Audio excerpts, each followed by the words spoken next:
Crimes from the East, your Desi true crime podcast.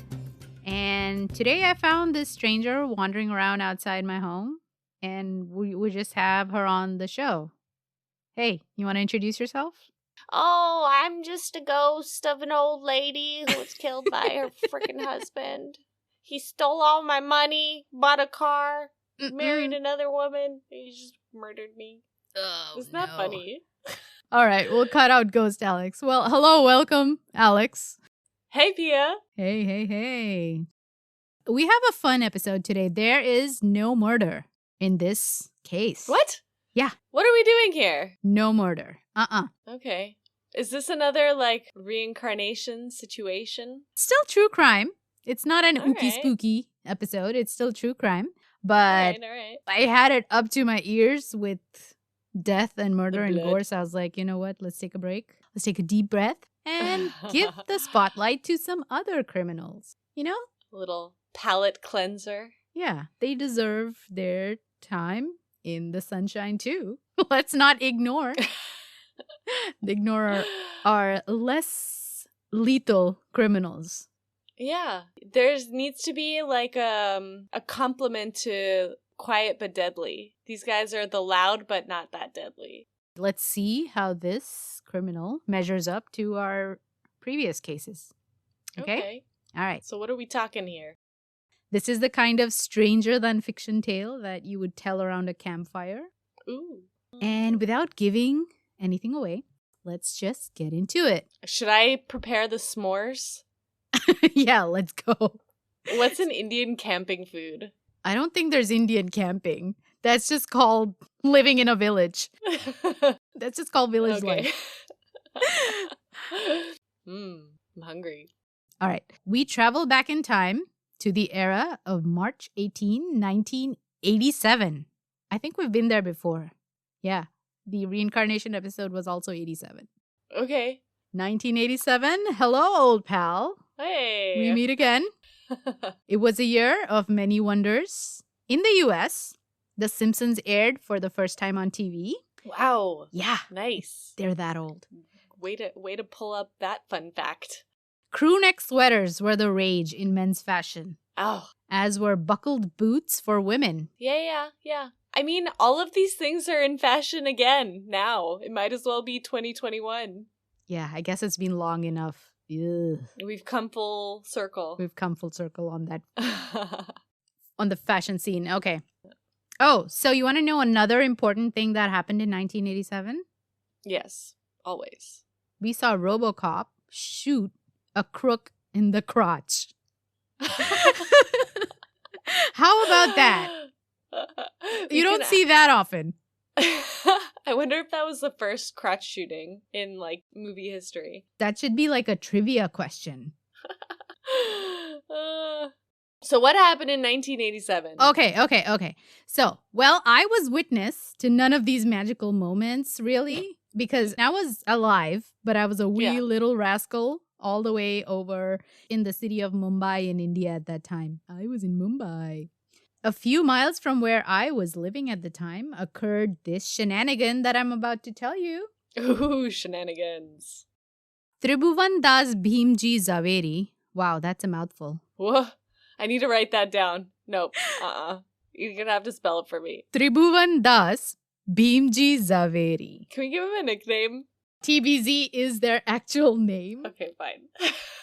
They've shortened it themselves to TBZ. So TBZ is the creme de la creme of luxury jewelers in India. Okay.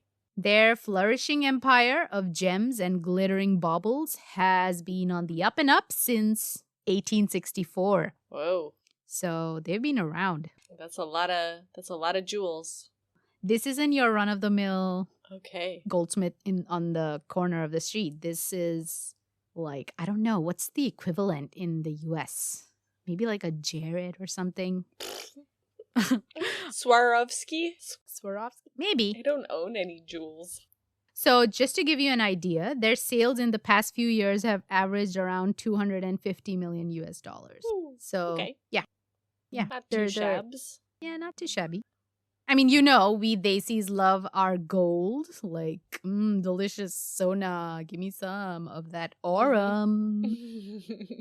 Indian households hold an estimated 24,000 tons of gold. I wonder what that is. Like, what percent of the world's gold that is. Probably fairly sizable, right?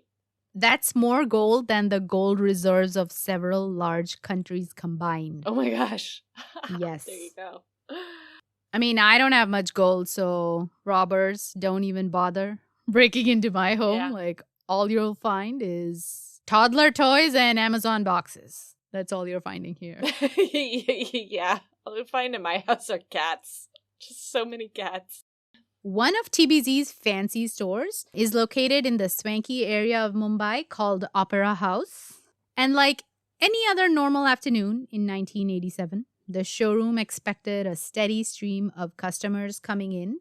Around 2:15 p.m., there was some sort of commotion at the heavy glass doors of the store. There was a squadron of about 28 official-looking people headed by an authoritative-looking man.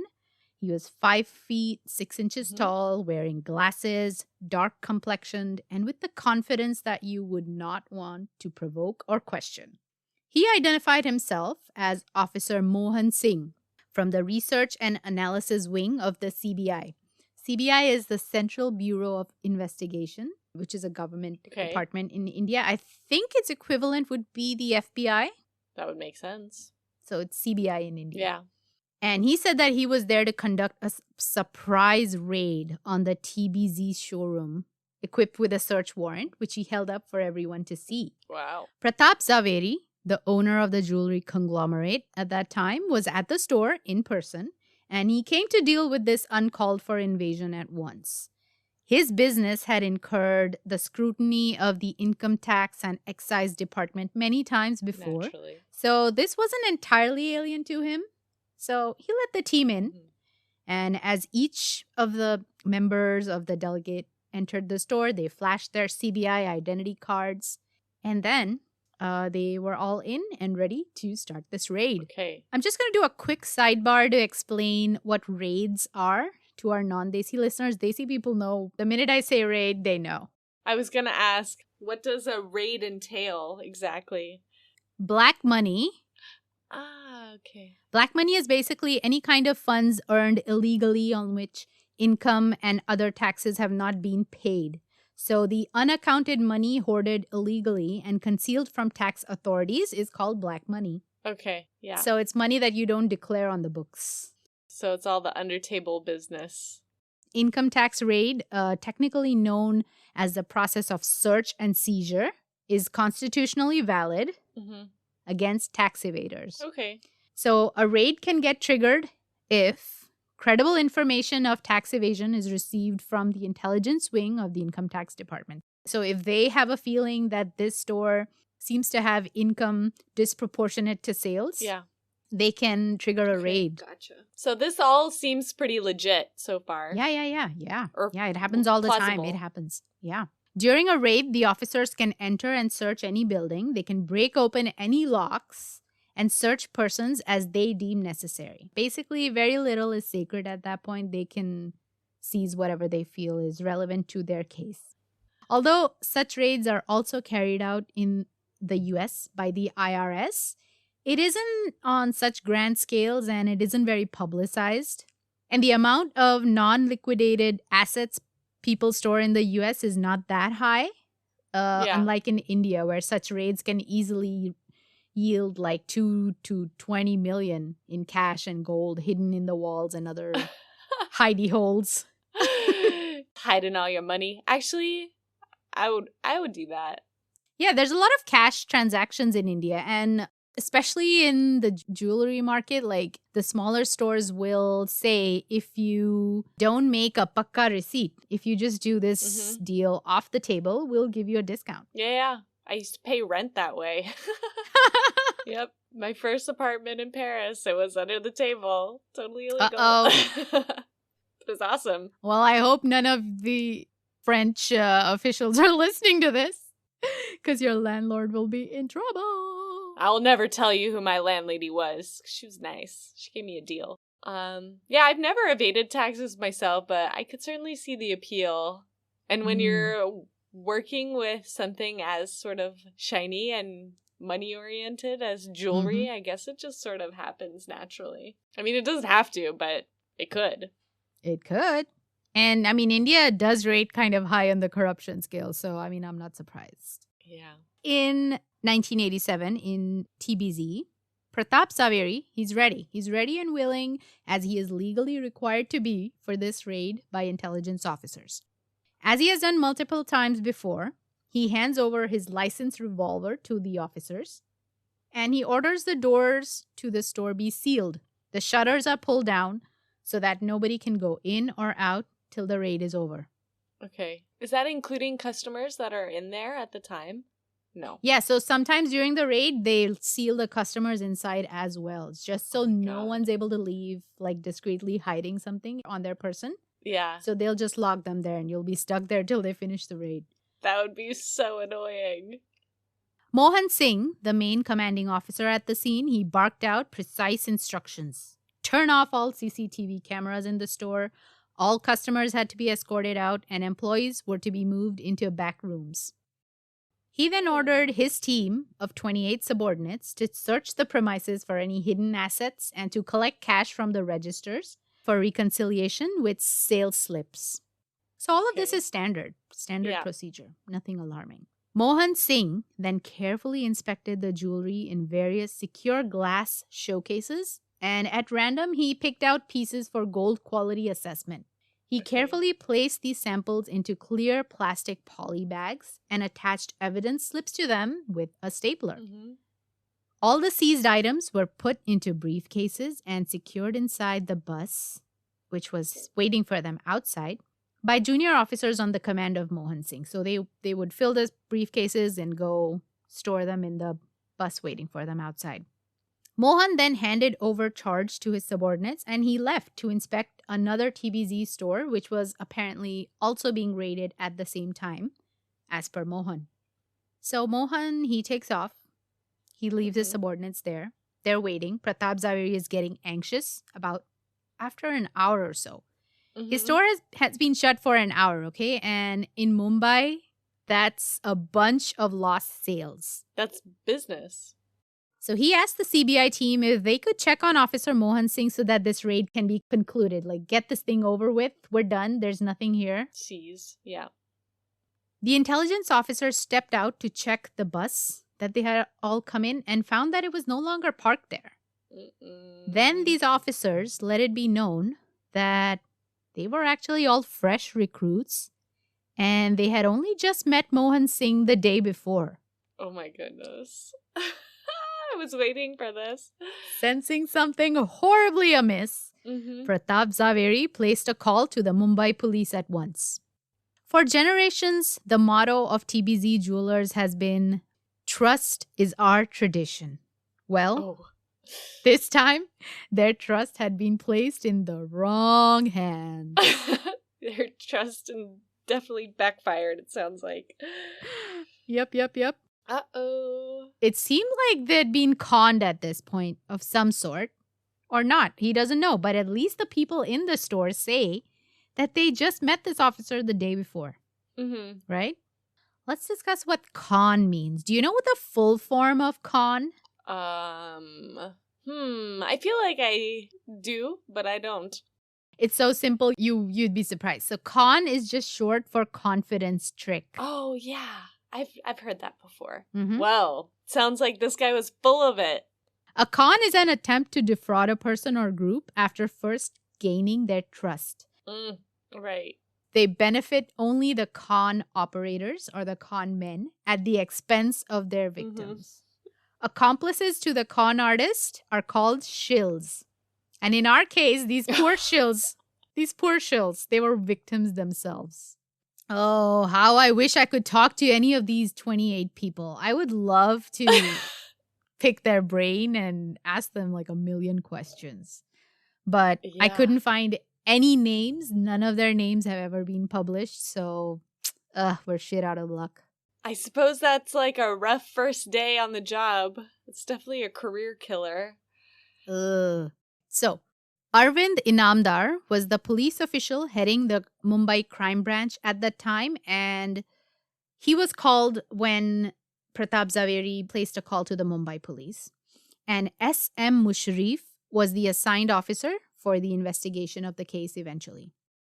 Now, Mumbai police arrived at TBZ to inquire about what was going on with this strange CBI raid. The 28 CBI officers still present at the store, they sure had a surprise up their sleeve. On March 18th, there was an exciting job ad in the newspaper Times of India.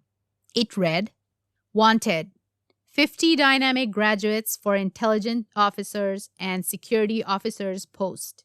Come personally for interview with biodata, certificates, passport size photo on 18/03/1987 at the Hotel Taj Intercontinental. Inquiry counter between 10 a.m. to 5 p.m. Full stop." First off, all interviews before the internet were in person. So what the hell did he mean by come personally? Don't send your mother. Yeah, don't send your mama. Be like, "Mera ladka, he's so good. Please give him a job, okay? He's so sweet." I love this. He actually, recruited. Yeah. Secondly, this is the kind of true crime memorabilia I want. Like, does anybody have a copy of this newspaper with the ad? Please. Right. That's too awesome. I want that newspaper ad. Please. It's someone. Just funny. Totally. Put it on the wall. Now, Alex, would you answer that ad if you saw it in the newspaper? I mean, no. You don't want to be an intelligence officer? Don't you need to go to some official academy for that? Shouldn't there be I don't think that's how you get that job from a newspaper. I wouldn't answer that ad, but that's only because I'm crazy lazy. And I figure, if you're so intelligent, CBI, you should come find me. You recruit me, okay? Exactly. Yeah. Oh, well. Makes no sense. So, a bunch of people showed up at the prestigious Taj Hotel by the Sea. Mohan Singh directed them to an office space which he had rented in Mittal Towers, just steps away from the Taj. So Taj refused his request to hold interviews at the hotel. They were like, "Nope, you're not doing that." What the hell? What did he say he was interviewing for? He would have been busted right there and then if he said he was interviewing for CBI intelligence positions. It'd be like, what the hell? Here? Yeah, they'd be like, "Excuse me? Exactly. Don't you have offices in Mumbai? Why the hell are you doing it at a hotel?" So, yeah, because Taj said no, he had to rent an office space. He interviewed candidates in depth about their skills and how they would handle potentially difficult situations involving dangerous smugglers and such. So I imagine the aspirants doing kung fu kicks and ninja rolling all over the office to demo their super duper crime fighting skills. Oh my god. They must be so eager, right? To prove themselves to this guy. Yeah. If they think this is how they get that job, then they definitely are just a bunch of dummies. They're wannabe superheroes. They're like, "Oh, I can fight crime. Look, there's a newspaper ad for me. I'm off. See you, mama." This is my big break. Yeah. He took their resumes and passport photos and asked 28 of them to meet him at the Taj the next day at 11 a.m. sharp. The shortlisted candidates were over the moon, I'm sure. Many of them were already government employees in some capacity, and they were just looking to move up the ladder to more prestigious, action-filled roles. They met Mohan on March 19th at the Taj. He had arranged for a private bus for them to travel in. He quickly debriefed them about their day's mission. Okay? They were going on a mock raid as a practical examination before being finalized as CBI officers, because he just took an interview, right? He needs to see them in action. He needs to see all those ninja kicks and whatnot. Yeah, of course. So if their performance at this raid was exemplary, they would be golden. They would get the job. I wonder if they got the job. Then he handed each of them official-looking CBI identity cards with their names on it and the passport photos from the day before. He used those. They were carefully affixed on the cards, all prim and proper. Wow. Yeah, he used the pictures. He made the IDs for them. He thought of everything.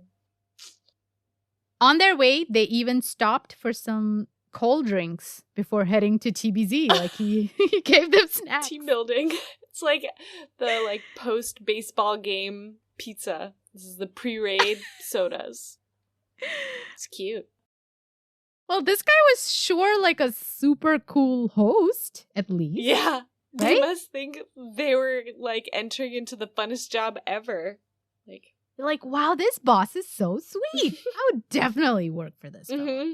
Exactly. So, at 2:15 p.m., the team reaches TBZ.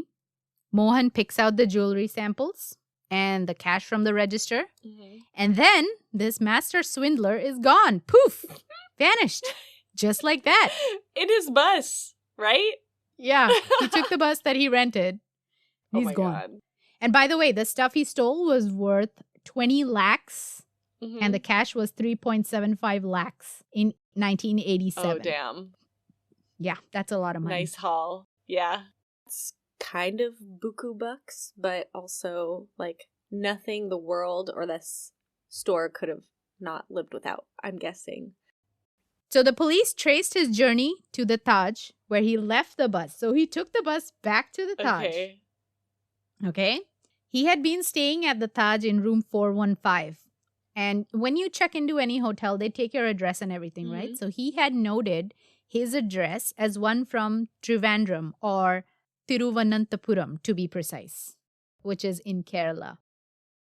From the Taj, he took a taxi to Ville Parle, which is North Bombay. It's a 40-minute drive from the hotel.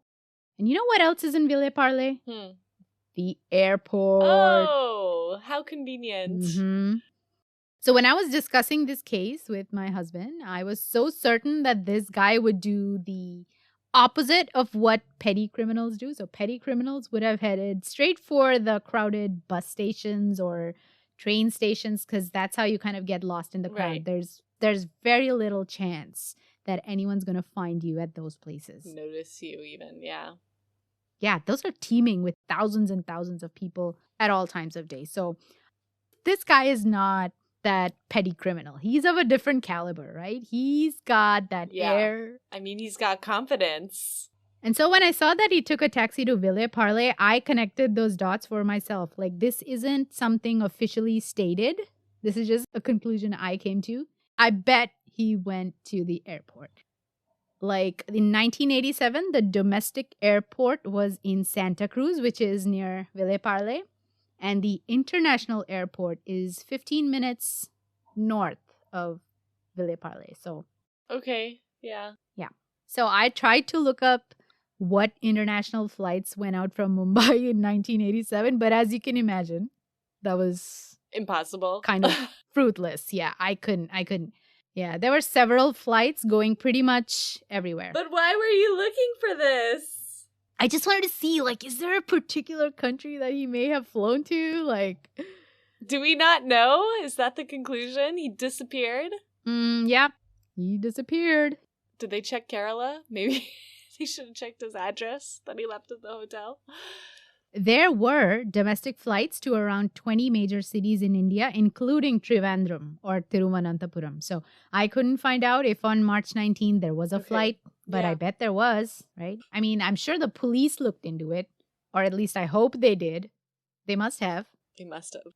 Plus, that's like the last place you would think he would go. So it's almost like, is it worth looking into it at all? But If I was a cop, I would. yeah, you gotta look under every rock or whatever the phrase is. Mm-hmm. Yeah. And this is such a big clue, right? Like, if he's going to Ville Parle and the airport is out there, he's definitely flying out of there. I mean, you think about the person, right, who's committed this crime. And in my head, that's the picture that came to mind. It's kind of like DiCaprio's character in Catch Me If You Can. Remember that movie? Yeah. He's suave and confident, and he's selling the idea of the character that he's playing of being rich and famous. And It's interesting how this like con man persona keeps popping up, because even with our like past murders, I feel like, okay, they weren't necessarily like con men, but there's so much like playing of people's emotions, and we're not getting the like, you know, antisocial, like, spooky characters of American serial killers, for example. They're all Ted Bundys, and none of them are Ed Geins.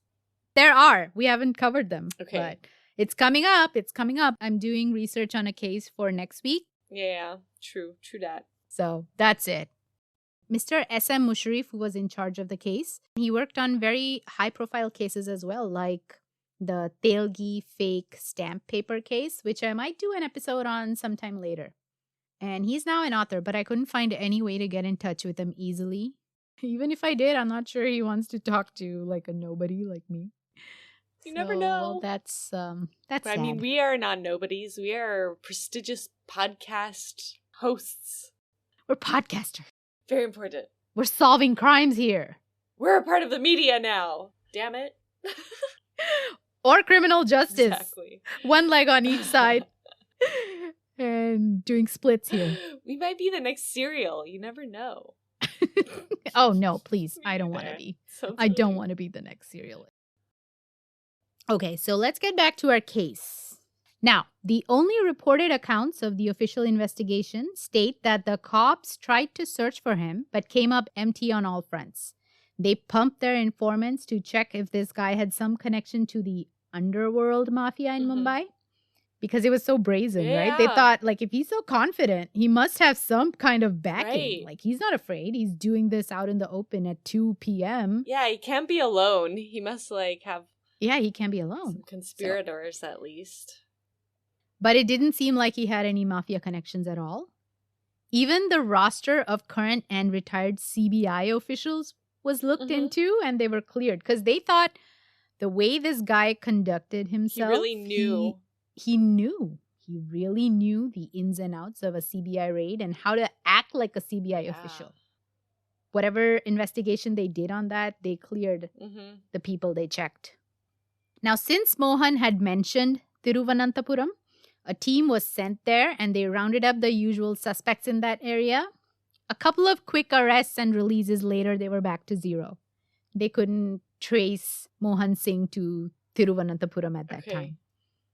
I bet the Mumbai police looked into the usual suspects in the city who could make those excellent-looking fake ID cards because that's a big lead. Yeah. Like, where do you get cards like that? You gotta have the right equipment and, you need to know how to do it. That's a whole thing in itself, I think. Cops know who are the guys who make these kind of fake things in every city and they leave them alone for, I don't know, whatever reasons. So that they can get the people who are, like, looking for the fake it. Yeah. Using it.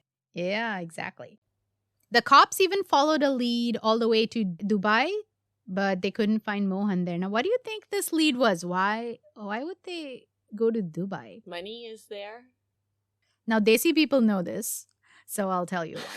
Dubai is a gold buyer's paradise. Okay. It's often called the city of gold because of how much gold is bought and sold over there. I should have known that. Well, I kind of guessed. Money is there. Unless you're buying and selling gold jewelry and stuff, you won't know that. Desi people know this. Yeah. Desi people know Dubai is the place to go if you want to buy like high quality gold. Okay. So there is a huge nexus of gold smuggling in Kerala, by the way. However, it is more about smuggling gold into Kerala from Dubai, I guess. Okay, yeah. Now, in 1968, this is even further back in time, there were strict restrictions put into place by the government of India called the Gold Control Act. Okay. This act restricted how much gold could be imported and that it couldn't be purer than 14 karat gold. All right. So Indians don't want 14 karat gold, okay? That doesn't shine. It don't look so good. It's as good as brass or whatever. It looks stupid. That gold ain't good enough.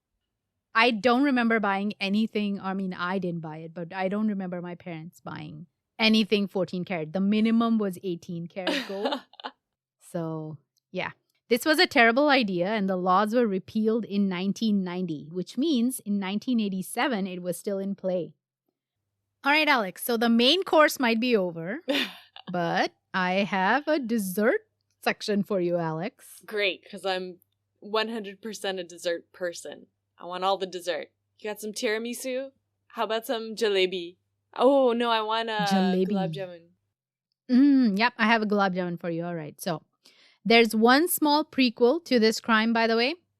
About 5 months before this brazen heist was executed, a similar ad had appeared in the Times of India in October of 1986 to recruit intelligence officers. Oh. However, at that time, the CBI had taken note of the ad. Okay. And they set up a stakeout operation at the location mentioned. Our precious little con man Mohan Singh didn't show up at that time, so... Oh, he's smart. Oh, I just am imagining him. He's just like a little cat man. He just sits in his room and he thinks of all the different possibilities and... Yeah, how curious, right? This preposterous fellow, Mohan, he has the balls to try this again so soon. That's not even 5 months. Yeah. Not even 5 months from the last time. And he didn't show up, which means he knew that there's a stakeout. Maybe it was just like a test. Maybe. Maybe he had tests before. This guy must have worked with or around law enforcement before, though. He seems way too, aware of what's going on, or how things go down. The CBI totally dropped the ball on this new ad, though. Yeah. I mean, what, did they just stop reading the newspapers? What happened?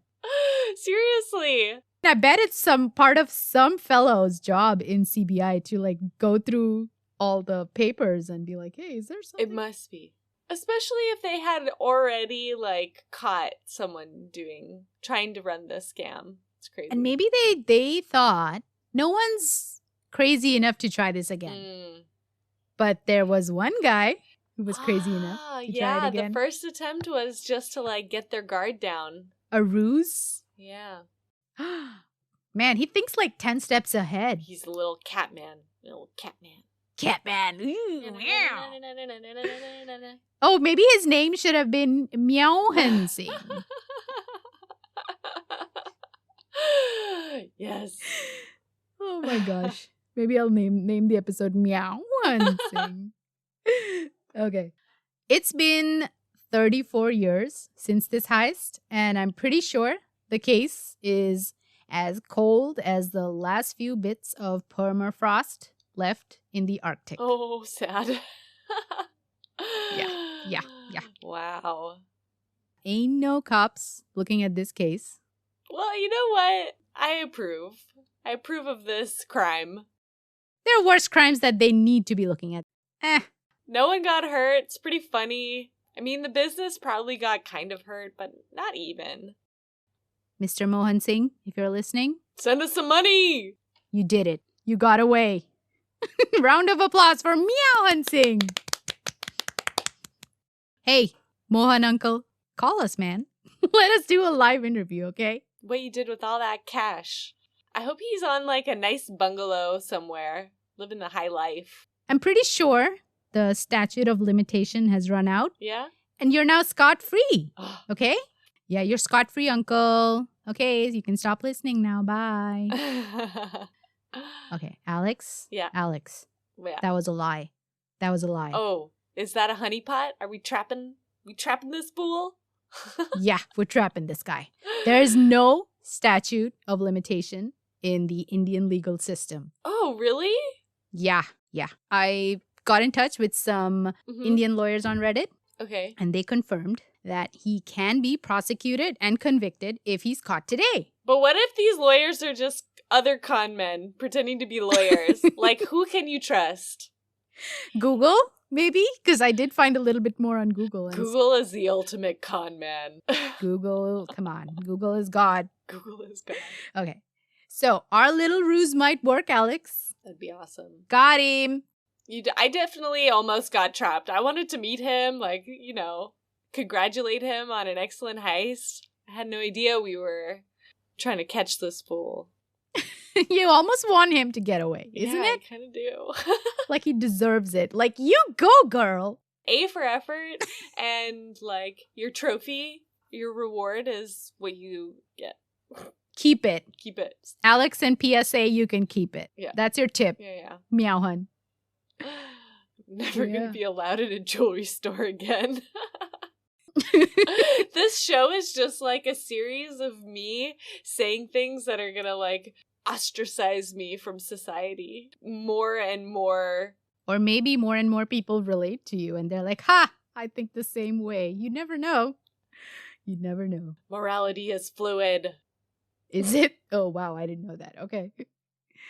Oh, boy. So what do you think? What are your thoughts? What are your thoughts on who he might be? Well, yeah, I have to imagine this is someone who has come into close proximity with the law. Maybe it was an ex-cop or a recruit or something. CBI. Or maybe Indian movies are just so accurately portraying raids that he just watched a bunch of them and, like, you know, how we have guessed what the police are doing thanks to Indian cinema, he guessed what he should do thanks to Indian cinema. Oh, man, I never thought of that. Yeah. So Bollywood is kind of like a lesson in life, really. Yeah, it's the anarchist handbook for India. I guess this is a case of big brain energy, isn't it? BBE? Oh, definitely. But used for evil. Just imagine if this guy actually was in the CBI or the intelligence agency. He could have helped the country so much more. Like, he's got the brains. Use it for good. Probably could have made, you know, not the same amount of money, but consistent money for the rest of his life. And help the country out with his skills. Yeah. Right? Yeah. That's sad. Maybe he might have tried to get into the CBI and for whatever reason, he couldn't. For each job position in India, especially government jobs, which are stable and you get pension when you retire, there are millions and millions of applicants. Yeah. So for them to choose someone, first, of course, it has to be merit. But then at the end, sometimes in some departments, they take a bunch of cha-ching to pick you. Maybe this guy didn't have enough at that time and he was like, I'll take my revenge. So he reverse greased the wheel. Yeah, he reverse greased it. He's like, I'll use my BBE and I'll show you CBI what you missed out on. Like, you know, you can't get none of this now. And using the CBI as a part of his con, it's like an extra stab. It's like a slap in the face. This is definitely like a jilted CBI applicant or something. Right? It almost seems personal now that we put it that way. It's almost like that has to be it. God, we should be detectives, Alex. I know. I'm in it for the donuts. I'm buying a pipe. What's the hat called? The deer hunter. The deer hunter, yeah. Yeah. That's it. I'm going shopping today. I'm buying those two things and we're done. That's it. We're detectives. So you're just going to be like Sherlock Holmes. Pretty much. Well, I'm half Bengali, so it's almost like my birthright. True. Speaking of Bollywood and the inspirational things that can come out of Indian cinema, are we ready for Bollywood Corner or do we have more to cover? Yeah, we are ready for Bollywood Corner. Well, it's not Bollywood, but I love the movies about con men and especially long cons. Yeah, heists and cons and stuff. So have you seen the movie A Good Liar? No. It recently came out. It had Helen Mirren. And oh, okay. Yeah, it's an amazing movie. Watch it. It's really good. And there's another movie called The Best Offer, which is also an amazing long con. It's about an art dealer who has an amazing collection at home and he finds this depressed heiress who has a collection at home that she needs to sell off and then she doesn't want to sell it, blah, blah, blah, blah. Something happens. I don't want to give anything away, so watch it. That movie is called The Best Offer. Okay. Now, I've got a few good Desi heist movies to recommend. The most obvious one is called Special 26 or Special 26, which is Hindi for 26. Okay. It stars Akshay Kumar, Anupam Kher, and Manoj Bajpayee. It's supposed to be inspired by the TBZ theft incident, actually. Oh, okay. Nice. Perfect. But they kind of took... lots of liberties. It doesn't say it's based on a true story or anything. It's inspired by a true event. Okay. Yeah. They just took the idea and ran with it and made it their own thing. So it's an okay film. Like the unique premise that we see in this story is diluted down by, the same old boring tropes of love interests, multiple songs, and there was an attempt to whitewash the criminals because they mostly steal from the rich. So a little bit of a Robin Hood thingy. Okay. Yeah. So I mean, it's an okay movie, but I found myself zoned out a lot. I do recommend a 2018 movie called Raid. Okay. Starring Ajay Devgan. That seems like a good place to start. It's not a heist movie, but it is one about income tax raids if you want to see what it looks like. Yeah. Since Bollywood is reality, so might as well take a look. It follows the staunchly honest and upright IT officer in his quest to uncover black money from the homes of top politicians. It's a decent movie. It's got good pacing. Sounds like a Indian Mr. Robot. Minus the, drugs and hallucinations. Depression and masks. Yeah, this guy's out in the open and he's brazen and he's using his authority in the right way. Like he's doing his job like every person should. Yeah. So, yeah, it's a good movie. It's got a tight script. Check it out. It's called Raid. Not the Korean Raid. There's a movie called Raid. No, there is one. So if you Google Raid movie, make sure it's the Indian one. That Raid movie is nonstop people beating each other up like with hammers and shit. So yeah, it's not the same movie. Okay. The next one on my list is a movie called Oy Lucky Lucky Oy. Ooh, it's so fun to say, lucky, like Oy Lucky Lucky Oy. Starring Abhay Deol. It's a fun movie. It's more like a dark comedy about a prolific thief who steals from posh neighborhoods of Delhi. Not always because he needs to, but simply because he can. He's just a scalawag out and about town. Yeah, kind of. He's another Catman. I love this. Catman, yeah. This movie was loosely inspired by the real-life antics of an infamous thief called Bunty from Delhi. Okay, yeah. Okay? Mm-hmm. Okay. Now, since our case didn't take up too much time, I'm going to keep going with a couple more movie recs, okay? An old hit from the early 2000s is a movie called Aankhein, which in Hindi means eyes. Aankhein. The movie is a multi-starrer. There's Amitabh Bachchan, there's Akshay Kumar, there's Sushmita Sen, Paresh Rawal, and Arjun Rampal. Ooh. These are the main characters in the movie. The movie is about how an anonymous puppet master manipulates 3 blind men to rob a bank by training them to appear sighted. Wow. Interesting premise. Yeah, take a look at this movie. It's not too bad, not too shabby. It does have some cheese, dramatic crap in there. Yeah, but it's got an interesting premise. Okay.